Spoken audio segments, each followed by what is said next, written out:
চারিদিকে বৃষ্টি, আর বৃষ্টি এলেই মন চায় একটু খিচুড়ি খাই। তো আজকেও ওয়েদার ডিমান্ড করে ফেললাম ভুনা খিচুড়ি। সাথে কি কি আছে দেখতে থাকুন। আসসালামু আলাইকুম, কেমন আছেন সবাই? আশা করি সকলে ভালো আছেন। তো কেমন কাটছে সবার বৃষ্টির দিনে ঘরে বন্দি? আমাদের তো ভালোই কাটছে। তো আজকে দুপুরের জন্য আমি করেছিলাম ভুনা খিচুড়ি, সাথে ছিল গরুর মাংস, আর ছিল পুঁটি মাছের ভাজা, আর সাথে ছিল পটল ভাজা। বৃষ্টির দিনে গরম গরম খিচুড়ি আর তার সাথে মাংস, মাছ ভাজা, আচার, খুব মজা।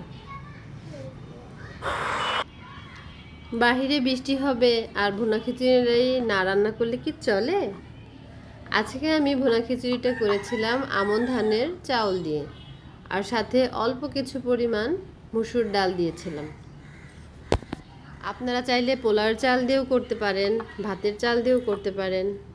তো আমি আগে খেয়ে নেই। প্রথমে পটল ভাজি দিয়ে খেয়েছি, সেই হয়েছে। সাথে কাঁচামরিচও নিলাম। আজকের খিচুড়িটা খেয়ে সবাই খুব প্রশংসা করেছে। বৃষ্টি এলেই কি আপনাদেরও খিচুড়ি খেতে মন চায়? অবশ্যই আমাকে কমেন্টস করে জানাবেন। ভাবছি আজকে বিকেলেও কিছু ভাজা পোড়া করব। বৃষ্টি এলেই ভাজা পোড়া খেতেও খুব মন চায়।